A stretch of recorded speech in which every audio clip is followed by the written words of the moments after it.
Pratik, I'll start with you first. So, you are, as the CMD of the company, best placed, I think, to tell us more about how the company plans to take its growth ahead from here on. So we are into this decorative wall panel and premium laminates. We'll continue to do so. This market is growing. It's a new sunrise sector. We feel there is a lot of scope to grow from here, and our endeavor would be to grow this and focus on this market. Right. And Jay, I would like to come to you after that. So this was a pure offer for sale, and there is very little immediate capital available with the company now through an IPO, which usually other companies enjoy because they come up with a primary issuance also. So how do you plan on carrying forward this growth that you plan? How do you plan on expanding, say, your distributor networks without the availability of an immediate fresh capital? So as we have grown since last few years with our internal accruals, so we have a continuous cash flow with our internal accruals. So we don't need growth capital currently for our expansions. We can do with our profits and everything. We have a run rate of 7-8 crores after PAT every month. So we have good amount of cash also in our hand.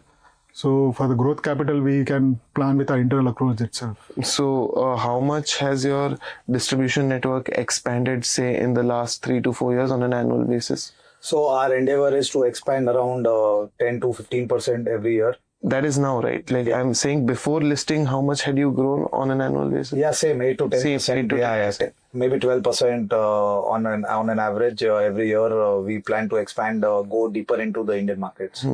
So, like you said, gentlemen, this is a sunrise sector. The first customers will always be the affluent who will be ready to take on the experiment of a decorative wall panel. And you're saying you're planning on expanding into areas like the rural economies and all. So, can I understand what kind of a market penetration that entails? If suppose a geography for you has 100 households, how many of those 100 households actually end up using a decorative wall panel for their house?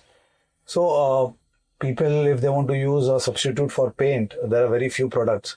So I feel each and every home can afford at least a wall with a decorative wall panel. So the market is expanding, and we are hopeful that people will welcome it and use it in their homes, in their commercial spaces. So it's very easy and quick installation. It gives a look of a wood or a marble. So we are substituting a natural product with an environment friendly product as well. So keeping all these factors in mind, the young people who are making their homes, their workplaces, they would prefer using these in their coming sites. Right, and that brings you on to what kind of products you have to offer. So can you take us through which is the most revenue driving product in your lineup right now, and how do you plan on expanding that? So as you know, we are into fast fashion. We launch a lot of new products. Last 4 years, we have launched 113 catalogs. So every year we bring around 1,000 to 1,100 designs. Innovation is the key to our business. We want to remain that way. Product wise, we have a good mix. There is not a single product which dominates the sales. We have polystyrene, we have PVC, we have acrylic, we have aluminium, clay, various substrates. So not a single product that the company is dependent on to grow.